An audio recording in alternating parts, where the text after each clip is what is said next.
জয় হিন্দ। আমরা সালোকসংশ্লেষ পড়ছিলাম, তাই না?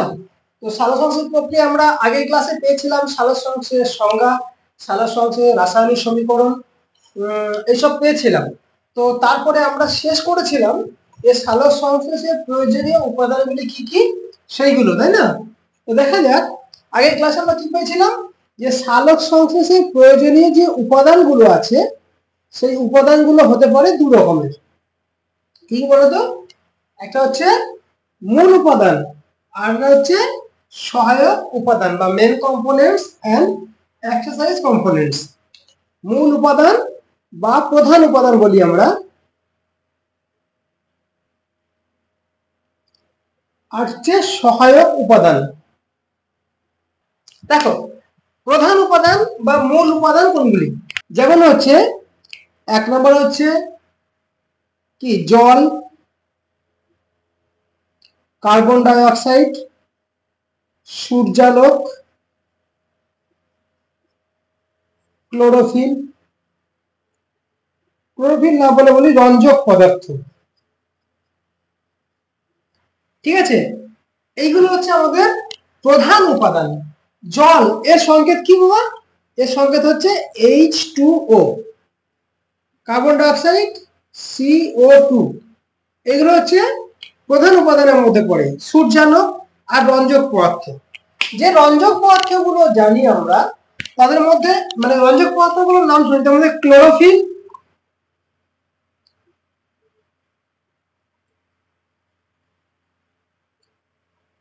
নাম শুনেছি ক্লোরোফিল, ক্লোরোফিল নামটা আমরা বলেছি, জানি আমরা। আর হচ্ছে carotenoids,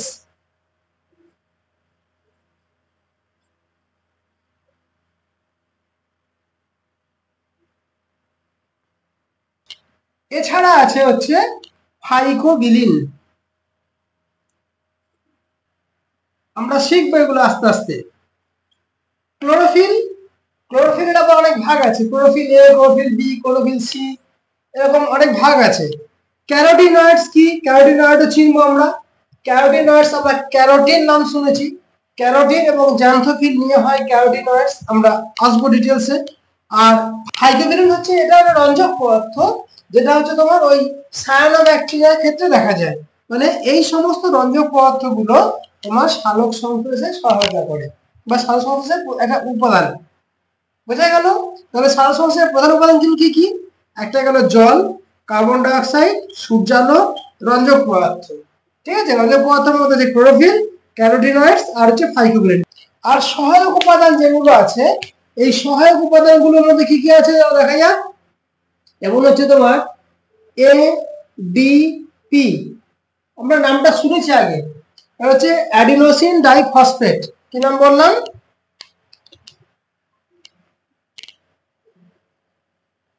adenosine diphosphate.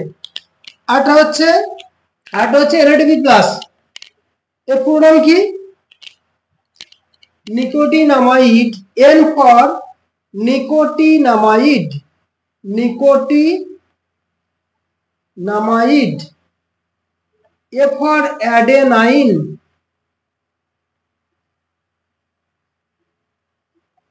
D for dinucleotide,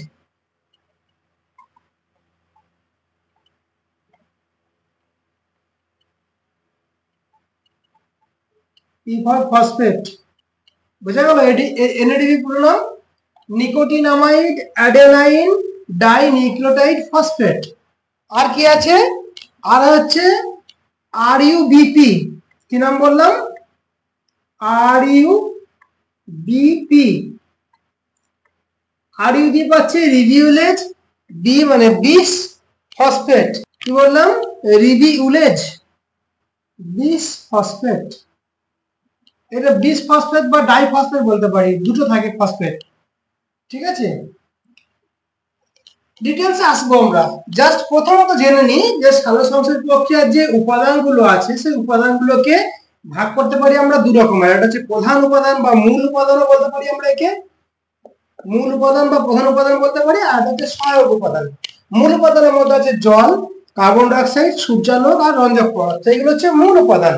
আর সহায়ক উপাদানের মধ্যে আছে ADP, ফুল ফর্ম হচ্ছে অ্যাডিনোসিন ডাইফসফেট, NADP প্লাস মানে নিকোটিনামাইড অ্যাডেনাইন ডাইনিউক্লিওটাইড ফসফেট, আর RUBP মানে রিভিউলেজ বিস ফসফেট, এইগুলো হচ্ছে সালোকসংশ্লেষ প্রক্রিয়ার সহায়ক উপাদান। আচ্ছা, তাহলে এটা হয়ে গেল যে উপাদানগুলো কি, উপাদানগুলো সম্পর্কে ডিটেলস আলোচিত হয়ে গেল, ঠিক আছে। এরপরে আমরা ডিটেলসে যাব হচ্ছে প্রত্যেকটি উপাদান সম্পর্কে আমরা জানব, ঠিক আছে। চলো দেখো, প্রথম উপাদান হচ্ছে কার্বন ডাইঅক্সাইড।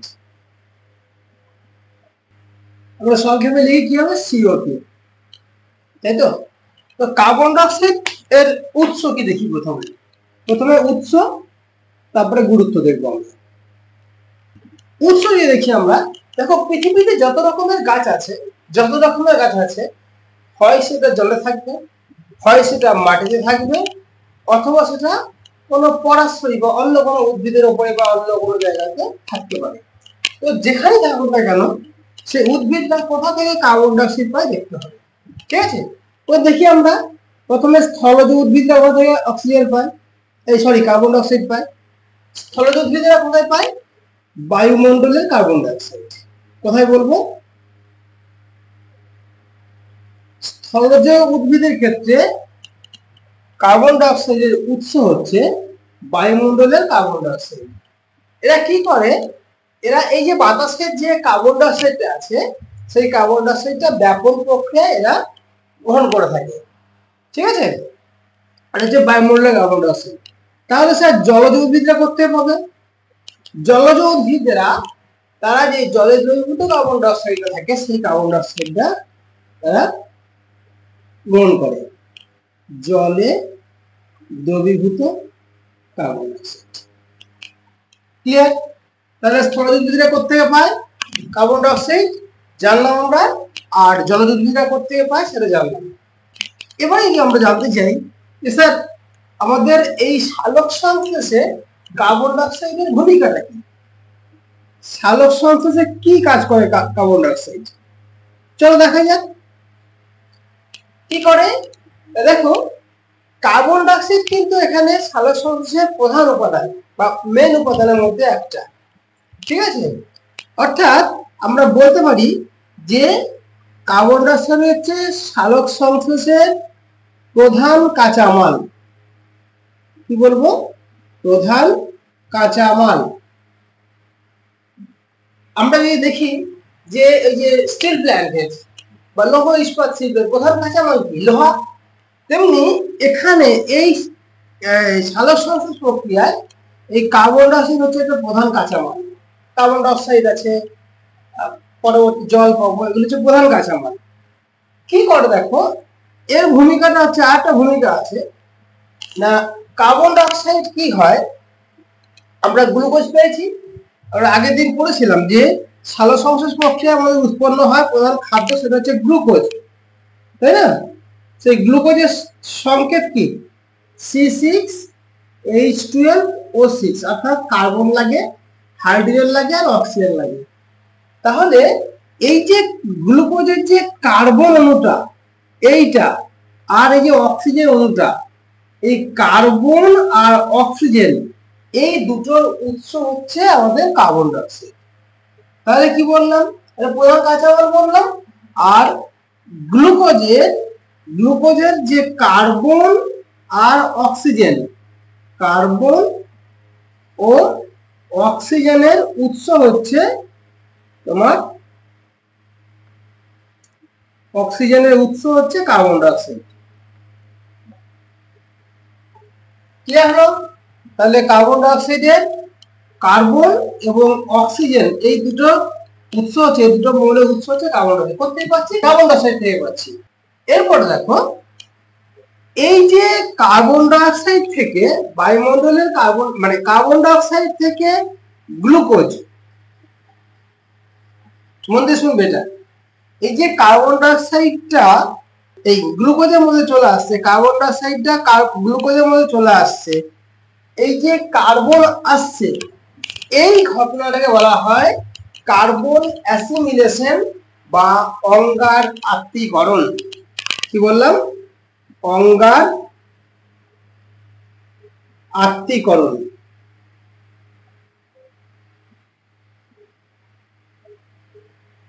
ব্যাপারটা বুঝে নিই যে কার্বন ডাই অক্সাইড থেকে কার্বন গ্লুকোজ গঠনের জন্য ব্যবহৃত হয়। যে সালোকসংশ্লেষ প্রক্রিয়ায় উৎপন্ন হয় গ্লুকোজ, এই গ্লুকোজের কার্বনটা কার্বন ডাই অক্সাইড থেকে গৃহীত হয়। অর্থাৎ কার্বন ডাই অক্সাইড থেকে কার্বনের যে অঙ্গীভূত হওয়ার যে পদ্ধতি, একে আমরা বলতে পারি অঙ্গার আত্মীকরণ বা কার্বন অ্যাসিমিলেশন। বোঝা গেল? কার্বন ডাই অক্সাইড থেকে কার্বনের যে অঙ্গীভূত হওয়া, গ্লুকোজের মধ্যে যে অঙ্গীভূত হওয়া, এর মধ্যে ঢুকে যাওয়া, এই ব্যাপারটাকে বলা হয় অঙ্গার আত্মীকরণ বা কার্বন অ্যাসিমিলেশন। মাথায় রাখবে এটা, অঙ্গার মনে থাকবে, কার্বন মানে হচ্ছে অঙ্গার। তাহলে এই গেল হচ্ছে আমার কার্বন ডাই অক্সাইডের গুরুত্ব। ঠিক আছে, চলো এবার পরেরটা দেখা যাক।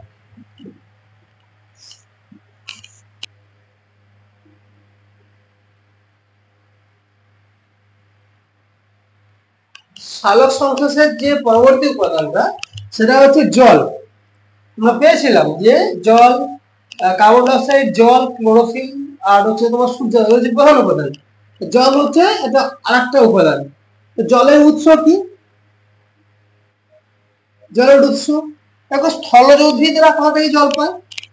স্থলজ উদ্ভিদরা কোথা থেকে জল পায়? স্থলজ উদ্ভিদের ক্ষেত্রে বলবো আমরা, স্থলজ উদ্ভিদ আমরা এই যে মূল কোথা থেকে, মূল থেকে জল শোষণ করে। মূল কোথা থেকে জল শোষণ করে? মূল মাটি থেকে জল শোষণ করে। কি হয় না, মাটির মধ্যে যে এই যে মাটির মধ্যে মাটির যে কণাগুলোর ফাঁকে ফাঁকে যে জলটা জমে থাকে, সেই জলটাকে বলা হয় কৌশিক জল। কি বললাম? কৌশিক জল। তাহলে স্থলজ উদ্ভিদেরা কোথা থেকে শোষণ করে? মাটির কৌশিক জল। স্থলজ উদ্ভিদেরা পায় মাটির কৌশিক জল। ঠিক আছে, তাহলে জলজ উদ্ভিদেরা কোথা থেকে জল পাবে? জলজ উদ্ভিদেরা জল, জলজ মানে জলেই থাকে, জলজ মানে জলেই থাকে, জলে জাত। সেই উদ্ভিদেরা জলে থাকার জন্য জল সমগ্র দেহ দিয়ে ওরা জল শোষণ করতে পারে। ঠিক আছে, অর্থাৎ স্থলজ উদ্ভিদের ক্ষেত্রে মাটির কৌশিক জলটা এখান থেকে যদি শোষণ করে, সেই জলটা যখন পাতায় পৌঁছাচ্ছে, সেই পাতায় পৌঁছাচ্ছে হচ্ছে অভিস্রবণ প্রক্রিয়ার মাধ্যমে। ঠিক আছে, আর এরাও সেই জলটা শোষণ করে নেয়, মানে যারা জলজ উদ্ভিদেরা, যারা জলের মধ্যে থাকে, তারাও কিন্তু জলটাকে শোষণ করে নেয়। হয়েছে? এই হচ্ছে উৎস। এবারে গুরুত্ব দেখা যাক। না, আরেকটা জিনিস বললাম না, সেটা হচ্ছে যদি বায়বীয় উদ্ভিদ হয়। বায়বীয় উদ্ভিদ বলতে কি? যে সমস্ত উদ্ভিদেরা তোমার পরজীবী, মানে অন্য কোনো উদ্ভিদের উপরে জন্মায়, যেমন ধরো আলোকলতা আছে, স্বর্ণলতা আছে, গুলঞ্চ, এগুলো যেমন অন্যান্য যে বায়বীয় বলবো, পরাশ্রয়ী বলতে পারি, এই পরজীবী বলতে পারি। সেই উদ্ভিদেরা কি হয়, মানে ডিপেন্ডেন্ট অন আদার ট্রিজ। ঠিক আছে, যে পরজীবী যদি হয় বা পরাশ্রয়ী যদি হয়, বায়বীয় বলি আমরা। বায়বীয় উদ্ভিদেরা কোথায় পায়? তারা তো মাটির সঙ্গে কানেক্টেড না, জলের মধ্যে সঙ্গে কানেক্টেড না, তারা হচ্ছে বায়ু জলীয় বাষ্প। বায়ু জলীয় বাষ্প। বোঝা গেল?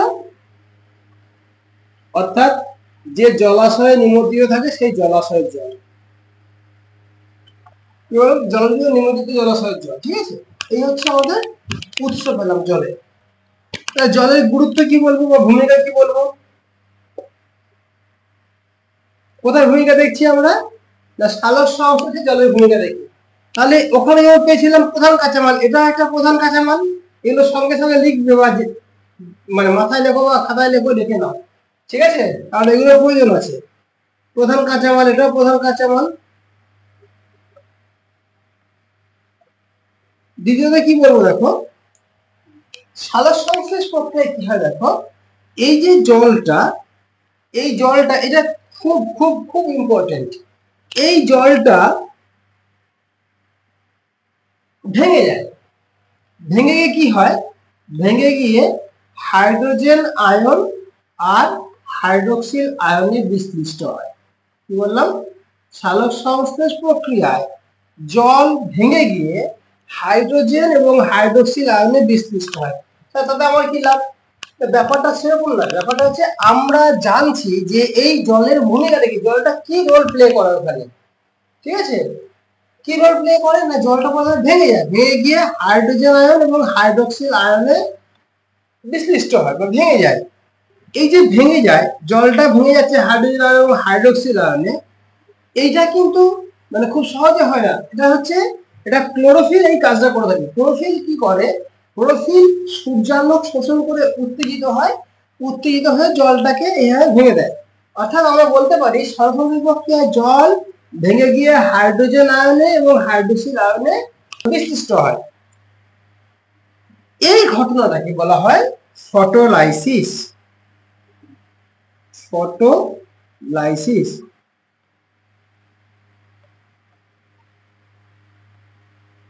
ফটোলাইসিস অফ ওয়াটার বলতে পারি আমরা। জল ভেঙে গিয়ে হাইড্রোজেন এবং হাইড্রোক্সাইড আয়নে বিশ্লিষ্ট হয়, এই ঘটনাকে বলা হয় ফটোলাইসিস। দেখো প্রশ্ন কিন্তু পরপর আসতেই পারে, ফটোলাইসিস কাকে বলে না, সালোকসংশ্লেষ প্রক্রিয়ায় জল ভেঙে হাইড্রোজেন এবং হাইড্রোক্সাইড আয়নে বিশ্লিষ্ট হয়, এই ঘটনাকে বলা হয় ফটোলাইসিস। এরপরে দেখো এই যে হাইড্রোজেন আয়নটা, এই হাইড্রোজেন আয়নটা কি হয় দেখো, NADP+ নাম শুনেছিলাম আমরা সহায়ক উপাদান যখন পড়েছিলাম, তখন পড়েছিলাম না NADP+, এর সাথে হাইড্রোজেন আয়নটা যুক্ত হয়, যুক্ত হয়ে গঠন করে NADPH, NADPH প্লাস হাইড্রোজেন, এই বস্তুটি গঠন করে NADPH। এই হাইড্রোজেন আয়নটা NADP+ এর যুক্ত হয়ে NADPH গঠন করে, এটা এর কাজ। আর হাইড্রোক্সিল আয়নটা কি করে স্যার, এই হাইড্রোক্সিল আয়ন থেকে দেখো, হাইড্রোক্সিল আয়ন থেকে ইলেকট্রনটা চলে যায়, হাইড্রোক্সিল আয়ন থেকে ইলেকট্রনটা চলে যায়, চলে গিয়ে কি হয়, এটা থেকে চলে গিয়ে এটা হাইড্রোক্সিল মূলকে পরিণত হয়, হাইড্রোক্সিল মূলকে পরিণত হয়। তাহলে ইলেকট্রনটা চলে গেল, চলে গিয়ে হাইড্রোক্সিল মূলকে পরিণত হলো। এই হাইড্রোক্সিল মূলকটা মানে 4 অণু হাইড্রোক্সিল মূলক থেকে উৎপন্ন হয় 2 অণু জল এবং 1 অণু অক্সিজেন, 2 অণু জল আর 1 অণু অক্সিজেন। এই যে ঘটনাটা ঘটে মানে অর্থাৎ অক্সিজেনকে মুক্ত করে, সালোকসংশ্লেষ প্রক্রিয়ায় যে অক্সিজেনটা মুক্ত হয় সেটা আমরা এখান থেকেই পাই, জল থেকে পাই, ঠিক আছে? সালোকসংশ্লেষ প্রক্রিয়ায় যে আমাদের অক্সিজেনটা মুক্ত হয়, যে মুক্ত অক্সিজেনটা বায়ুমণ্ডলে আসে, সেই অক্সিজেনটা করতে হয় আমরা অ্যাকচুয়ালি পাই হচ্ছে জল থেকে। কারণ দেখলাম আবার একটু মনে করে যে সালোকসংশ্লেষ প্রক্রিয়ায় জলটা ভেঙে হাইড্রোজেন এবং হাইড্রোক্সিল আয়নে ভেঙে যাচ্ছে, যাকে আমরা বলছি ফটোলাইসিস। যার হাইড্রোক্সিল আয়নটা থেকে ইলেকট্রনটা চলে যায়, হাইড্রোক্সিল আয়ন থেকে ইলেকট্রনটা চলে যায়, চলে গিয়ে কি তৈরি হলো, হাইড্রোক্সিল মূলক তৈরি হলো। এটা হচ্ছে আয়ন, এটা হচ্ছে মূলক, হাইড্রোক্সিল মূলকে পরিণত হলো, হাইড্রোক্সিল আয়ন হাইড্রোক্সিল মূলক, এবং 4 অণু হাইড্রোক্সিল মূলক থেকে 2 অণু জল এবং 1 অণু অক্সিজেন উৎপন্ন হচ্ছে। এই অক্সিজেনটা আমার বায়ুমণ্ডলে ফিরে আসছে। অর্থাৎ এটাই হচ্ছে জলের ভূমিকা, যে বায়ুমণ্ডলে যে অক্সিজেনটা মুক্ত হচ্ছে, সালোকসংশ্লেষ প্রক্রিয়ায় যে অক্সিজেনটা মুক্ত হচ্ছে তার উৎস হচ্ছে আবার জল, ঠিক আছে? আর বলতে পারি যে গ্লুকোজের মধ্যে যে হাইড্রোজেনটা, এই পরে আসছে এটা, হ্যাঁ কি বললাম, যে গ্লুকোজের মধ্যে যে মানে C6H12O6, C6H12O6, এই কার্বন আর অক্সিজেন উৎস তো কার্বন পেলাম, তাহলে হাইড্রোজেনের উৎসটা কিন্তু আমরা জল পাবো, ঠিক আছে? এটা খেয়াল রাখবে। তাহলে এই হচ্ছে আমার কিসের, জলের ভূমিকা পেলাম, হলো? চলো পরে আলোচনা করি। আচ্ছা নেক্সট আলোচনা কি আসবো আমরা, নেক্সট হচ্ছে আমাদের সূর্যালোক, সূর্যালোক, সানলাইট।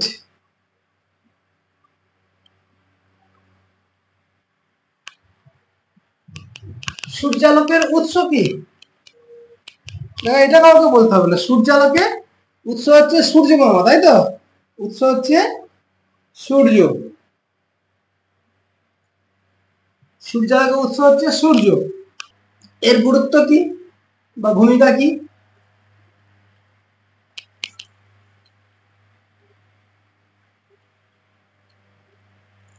দেখো সূর্য যে আসে, সূর্য থেকে আমরা পাই কি, আমরা ছোটবেলাতেই পড়েছি সূর্য থেকে আমরা আলো আর তাপ পাই, তাই না? যে সূর্য থেকে যে আলো আর তাপ পাই আমরা, এটা জানি। তো সূর্য থেকে যে শক্তিটা আমাদের মানে সাদা সংশ্লেষের জন্য লাগে তাকে বলা হয় ফোটন। সূর্য থেকে গ্রহণ করে ফোটন, ফোটন কণা আসে বা কোয়ান্টাম বলতে পারি আমরা, কোয়ান্টাম। সূর্য থেকে যে ফোটন কণা বা কোয়ান্টাম কণা আসে, কোয়ান্টাম কণা, তা ওই পাতার মধ্যে যে ক্লোরোফিল থাকে সেই ক্লোরোফিলকে উত্তেজিত করে। তাহলে এর কাজ কি? এই কাজ হচ্ছে সূর্যের আলো পাতার ক্লোরোফিলকে উত্তেজিত করে। সূর্যের আলো পাতার ক্লোরোফিলকে উত্তেজিত করা হচ্ছে এর কাজ।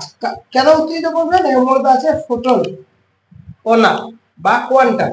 এই ফোটন কণা বা কোয়ান্টাম যখনই ক্লোরোফিলের মধ্যে পৌঁছে তখন ক্লোরোফিলটা উত্তেজিত হয়, অর্থাৎ নিষ্ক্রিয় ক্লোরোফিল থেকে সক্রিয় ক্লোরোফিলে পরিণত হয়। কি বললাম? নিষ্ক্রিয় ক্লোরোফিল থেকে সক্রিয় ক্লোরোফিলে পরিণত হয়। কি হবে না, এই সূর্য থেকে যে গৃহীত ফোটন কণা বা কোয়ান্টাম গ্রহণ করে তোমার সক্রিয় ক্লোরোফিল নিষ্ক্রিয় ক্লোরোফিল সক্রিয় ক্লোরোফিলে পরিণত হয়। সূর্যালোকের ভূমিকা কি দেখবো? 1 নম্বর, সূর্যালোক ক্লোরোফিলকে সক্রিয় করে, তাই তো? সূর্যালোক থেকে যে ফোটন কণা বা কোয়ান্টাম পাই সেটা ক্লোরোফিলকে সক্রিয় করে।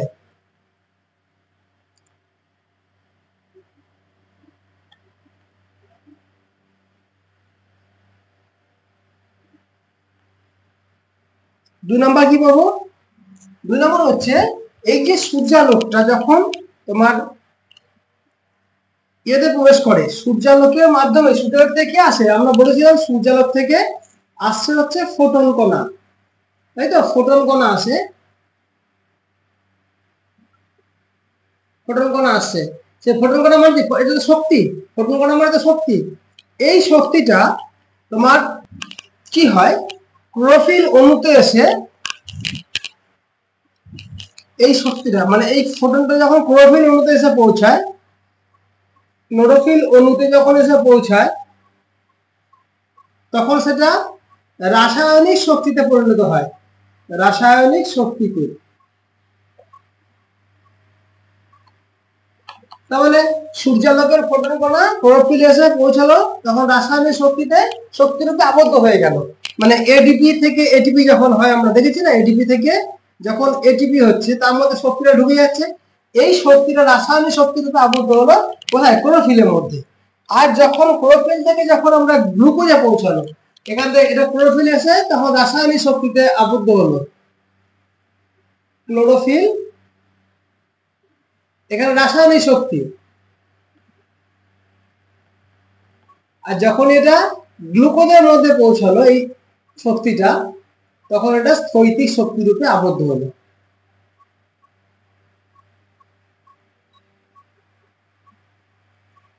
ক্লিয়ার?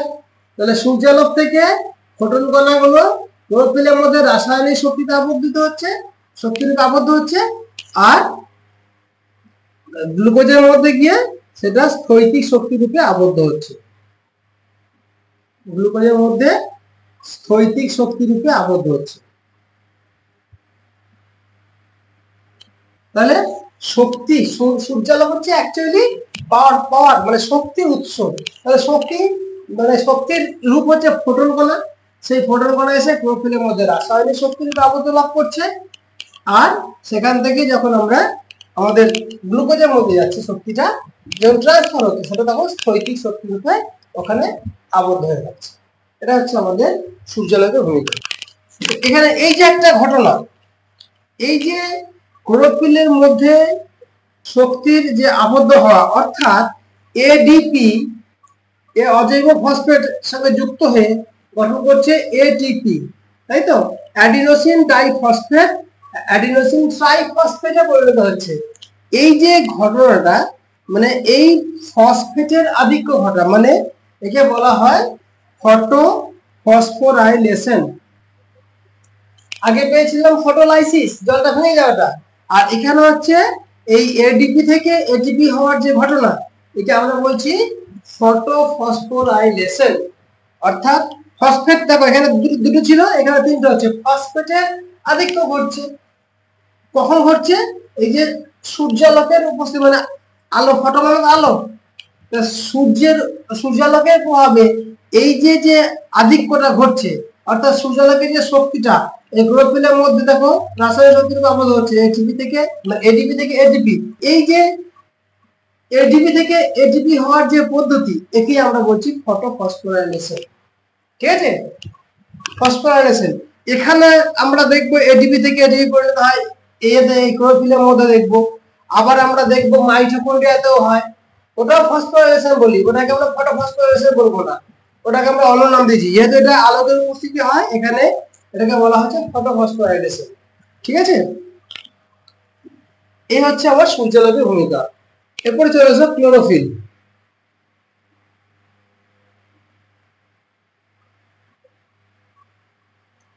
ক্লোরোফিল কোথায়? যা সবুজ পাতায়, মানে সবুজ শুধু পাতায় না, পাতা, কাণ্ড, ফুলের বীতি, ফলের ত্বক, মানে যে সমস্ত জায়গায় সবুজ দেখতে পাই আমরা উদ্ভিদের বা জীবের। বাকি জীবের মধ্যে প্রাণীদের মধ্যে আছে তোমার ইউগ্লিনা, টাইসিনা পেয়েছিলাম, ব্যাকটেরিয়ার মধ্যে কিছু তোমার রোডোসিলোমোনাস, রোডোস্পাইরিলাম, এই সমস্ত ব্যাকটেরিয়া দেখেছিলাম ক্লোরোফিল উপস্থিতি। তো সেই ক্লোরোফিল যদি আমরা দেখি, ক্লোরোফিল হচ্ছে অ্যাকচুয়ালি সবুজ রঞ্জক পদার্থ। ক্লোরোফিলের যদি আমরা কথা বলি তাহলে হচ্ছে সবুজ রঞ্জক পদার্থ হচ্ছে ক্লোরোফিল, তাই তো? সবুজ রঞ্জক পদার্থ যা তোমার সালোক সংশ্লেষে একটা প্রধান একটা স্থান বলতে পারি, সেটা হচ্ছে ক্লোরোফিল। ক্লিয়ার? এটা সবুজ রঞ্জক বললাম। হ্যাঁ দেখো, ক্লোরোফিল কিন্তু আমার অনেক রকম হয়, যেমন দেখো ক্লোরোফিল এ। আচ্ছা, এখানে একটা কথা বলবি, CHLOROPHY, এই হচ্ছে ক্লোরোফিল। এখানে আমরা এই CHL এই তিনটেকে নিই, এটা হচ্ছে ক্লোরোফিল বোঝানোর জন্য এটা বলেছি। এই ক্লোরোফিলেরা অনেক রকম হয়, যেমন chlorophyll A, chlorophyll B, chlorophyll C ইত্যাদি, এরকম হয় অনেক রকমের। তো যত রকমই ক্লোরোফিল থাকে না কেন, এ হচ্ছে বড় ভাই, সবচেয়ে মেন হচ্ছে ক্লোরোফিল এ। এই হচ্ছে সবচেয়ে মুখ্য, যা আমাদের সারা সংশ্লেষের মেন ঘটনাগুলো এখানেই ঘটে যায়। ক্লোরোফিল এ হচ্ছে সমস্ত, মানে প্রধান রঞ্জক কণা হচ্ছে ক্লোরোফিল এ। ক্লিয়ার করতে পারলাম এইটুকু? এরপরে দেখো, এই যে ক্লোরোফিলটা কি করে, ক্লোরোফিল কি করে না, সূর্যের মধ্যে যে ফোটন কণা থাকে, সূর্যের মধ্যে যে ফোটন কণা থাকে, সেই ফোটন কণাটাকে ক্লোরোফিল গ্রহণ করে।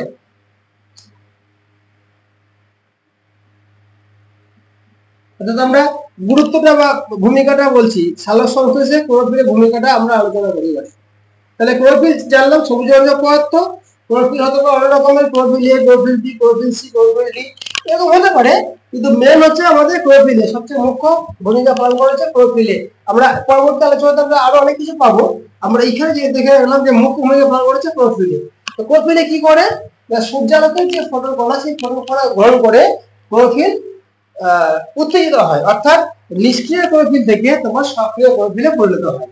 ক্লোরোফিল এক নম্বর, ক্লোরোফিল হচ্ছে সূর্যালোকের ফোটন কণা গ্রহণ করে নিষ্ক্রিয় ক্লোরোফিল সক্রিয় ক্লোরোফিলে পরিণত হয়। ঠিক আছে, তাহলে সূর্যালোকের ফোটন কণা সংগ্রহ করে নিষ্ক্রিয় ক্লোরোফিল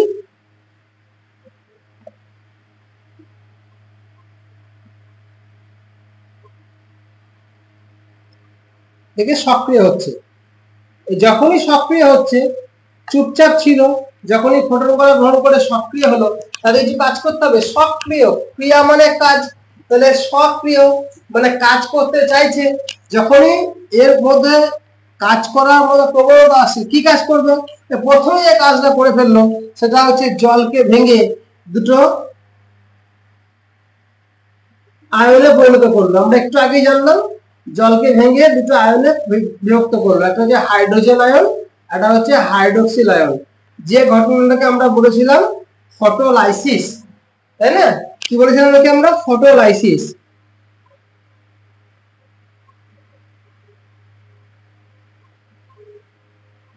তাহলে সক্রিয় ক্লোরোফিল জলকে ভেঙে হাইড্রোজেন এবং হাইড্রোক্সিল আয়নে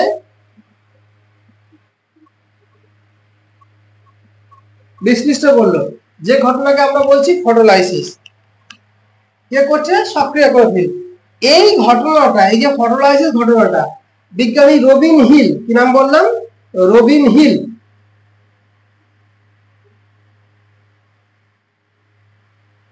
প্রথম পর্যবেক্ষণ করেন।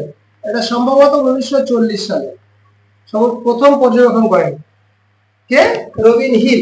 তাই এই বিক্রিয়াটাকে হিল বিক্রিয়াও বলা হয়। কি বললাম? হিল বিক্রিয়া। কেননা যেহেতু রবিন হিল এটা আবিষ্কার করেছিলেন, তাই তার নামের অনুসারে একে বলা হয় হিল বিক্রিয়া।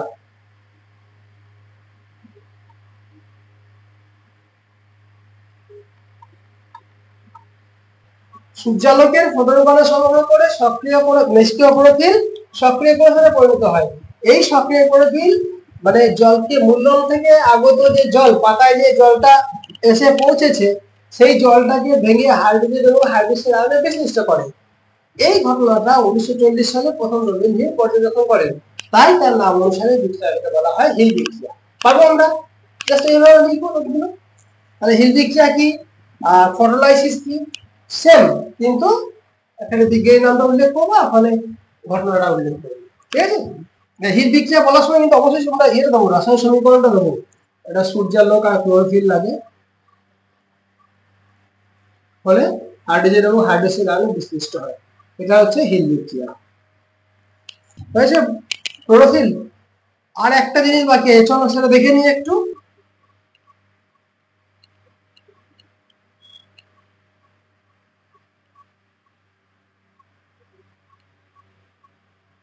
দেখো, আমরা যখন রঞ্জক পদার্থ পড়ছিলাম, তখন আমরা কতগুলো রঞ্জক পদার্থ মানে পড়েছিলাম? ক্লোরোফিল, ক্যারোটিনয়েডস, এগুলো হচ্ছে রঞ্জক পদার্থ। ঠিক আছে? তো ক্লোরোফিল তো সমস্ত সবুজ যে রঞ্জক পদার্থ থাকে আমরা বলছিলাম ক্লোরোফিল।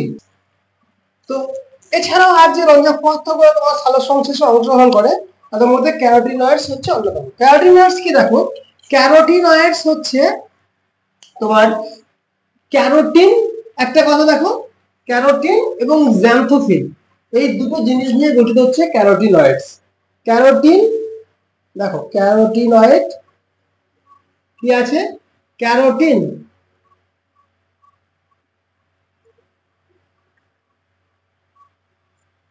ক্যারোটিন হচ্ছে কমলা বর্ণের। ক্যারোটিনটা কি বর্ণের বললাম?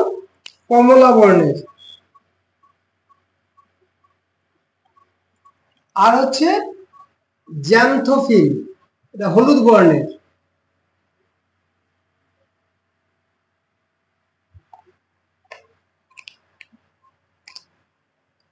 জ্যান্থোফিল কি বললাম? হলুদ বর্ণের।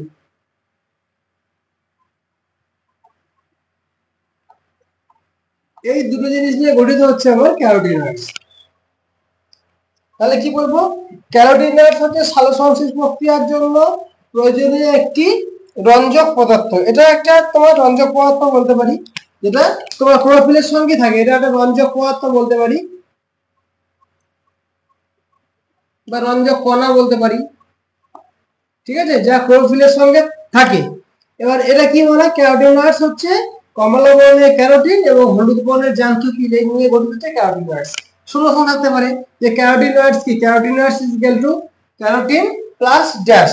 তবে ওখানে শূন্যস্থান করতে বলে তুমি বলবে এই জ্যান্থোফিল, ক্যারোটিন প্লাস জ্যান্থোফিল হচ্ছে ক্যারোটিনয়েডস। এবার ক্যারোটিনয়েডস এর ভূমিকা কি? দেখো, ক্যারোটিনয়েডস কি কাজ করে? ক্যারোটিনয়েডস এর ভূমিকা দেখি আমরা। ক্যারোটিনয়েডস কি করে? এরা এই ক্লোরোফিলের সঙ্গে অবস্থান করে। বোঝা গেল? এর সঙ্গে যদি অবস্থান করে তাহলে কি হয় না, সূর্যের আলো এরাও শোষণ করে, যেমন ক্লোরোফিল শোষণ করছে, শোষণ করে, তাহলে সূর্যালোক শোষণ করে উত্তেজিত হয়, অর্থাৎ সৌরশক্তি গ্রহণ করে, এবং গ্রহণ করে সেই শক্তিটা ক্লোরোফিলকে দিয়ে দেয়। তাহলে সালোক সংশ্লেষের হারটাকে ত্বরান্বিত করে। ক্লোরোফিল একা ইয়ে করছিল, ক্লোরোফিল শোষণ করছিল, এই সূর্যালোক শোষণ করছিল, যখন সঙ্গে আরো এই ক্যারোটিনয়েডস গুলো সঙ্গে থাকছে, তারা শোষণ করছে, শোষণ করে সেই শক্তিটা ক্লোরোফিলের মধ্যে স্থানান্তরণ করছে। হলো। আর কি করে? আর হচ্ছে এই সূর্যের যে ক্ষতিকারক প্রভাব, যে ক্ষতিকারক কিছু রশ্মি থাকে, সেই ক্ষতিকারক প্রভাব থেকে ক্লোরোফিলকে রক্ষা করে থাকে হচ্ছে ক্যারোটিনয়েডস। ক্লিয়ার? তাহলে প্রথমত হচ্ছে সূর্যালোক শোষণ করে বা সূর্যের শক্তি শোষণ করে সেটা ক্লোরোফিলকে স্থানান্তরণ করে ক্যারোটিনয়েডস গুলো। 2 নাম্বার, সূর্যের ক্ষতিকারক প্রভাব থেকে ক্লোরোফিলকে রক্ষা করে ক্যারোটিনয়েডস গুলো। ঠিক আছে? এই হচ্ছে আমাদের ক্যারোটিনয়েডস এর ভূমিকা। অ্যাকচুয়ালি কি ক্যারোটিনয়েডস এর মেন কাজ হচ্ছে ফার্স্ট উত্তেজিত হলো, ফার্স্ট হচ্ছে সূর্য শোষণ করে উত্তেজিত হলো, তারপরে হচ্ছে শক্তি স্থানান্তর করছে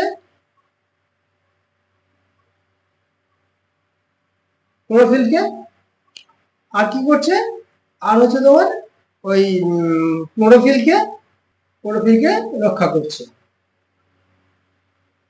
এই হচ্ছে কাজ। ক্লিয়ার? এটা ক্যারোটিনয়েডস হচ্ছে একটা সহকারী রঞ্জক, সহকারী রঞ্জক, শুধু রঞ্জক না বলতে সহকারী বলবে, অ্যাসিস্ট্যান্ট, ক্লোরোফিলের সঙ্গে থাকছে, সহকারী রঞ্জক পদার্থের কাজ করছে। ঠিক আছে, চলো তাহলে আজকে কি পেলাম একবার একটু আমরা সংক্ষেপে আমরা রিভাইজ করে নিই। আজকে আমরা পেলাম যে সালোকসংশ্লেষ প্রক্রিয়ায় প্রয়োজনীয় যে কাঁচামালগুলো আছে সেই কাঁচামালগুলো সম্পর্কে ডিটেলস জানলাম। তাহলে মূল উপাদান পেলাম আর কিছু সহায়ক উপাদান পেলাম। মূল উপাদানের মধ্যে আছে কার্বন ডাইঅক্সাইড, জল, সূর্যালোক আর ক্লোরোফিল, সাথে ক্যারোটিনয়েডস, এগুলো হচ্ছে মূল উপাদান। আর সহায়ক উপাদানের মধ্যে পাবো আমরা হচ্ছে এডিপি, এনএডিপি প্লাস আর হচ্ছে আরইউবিপি। ঠিক আছে, তাহলে কার্বন ডাইঅক্সাইড পেলাম, উৎস হচ্ছে জলজ উদ্ভিদ, স্থলজ উদ্ভিদ, উৎস পেলাম। আচ্ছা, ভূমিকা পেলাম, ওখানে একটা কথা পেয়ে গিয়েছে কার্বন অ্যাসিমিলেশন বা অঙ্গার আত্তীকরণ, পেয়েছিলাম তো। অঙ্গার আত্তীকরণ কাকে বলে মনে রাখবে, অঙ্গার আত্তীকরণ। তারপর হচ্ছে তোমার জল পেলাম, জলের ভূমিকা, ওখানে পেয়েছি ফটোলাইসিস অফ ওয়াটার। ঠিক আছে, তারপরে হচ্ছে উৎস পেলাম, ভূমিকা পেলাম জলের। আর তারপরে হচ্ছে তোমার সূর্যালোক, সূর্যালোকের থেকে আমরা পেয়েছি ফটো ফসফোরাইলেশন, এডিপি থেকে এডিপি উৎপন্ন পদ্ধতিকে আমরা বলছি ফটো ফসফোরাইলেশন। তারপরে পেয়েছি জল, দেখো প্রত্যেকের ক্ষেত্রে একটা জিনিস পাচ্ছি, জলের ক্ষেত্রে পেয়েছি ফটোলাইসিস তো পেয়েছিলাম আগে, এখানে পেয়েছিলাম হিল বিক্রিয়া। জলের ক্ষেত্রে ফটোলাইসিস, আর ক্লোরোফিলের ক্ষেত্রে পেলাম হচ্ছে ফটোলাইসিস, হিল বিক্রিয়া, দুটোই পেলাম। আর ক্যারোটিনয়েডস এর ক্ষেত্রে পেলাম হচ্ছে ক্যারোটিনয়েডস মানে হচ্ছে কমলা বর্ণের ক্যারোটিন এবং হলুদ বর্ণের জ্যান্থোফিল, নিয়ে হচ্ছে ক্যারোটিনয়েডস। এরা সহায়কারী উপাদান হিসেবে কাজ করে, সূর্য থেকে শক্তি শোষণ করে এরা ক্লোরোফিলকে প্রদান করে। ঠিক আছে, আজ তাহলে এটুকুই থাক, দেখা হবে পরের ক্লাসে। সে পর্যন্ত সকলে ভালো থেকো, জয় হিন্দ।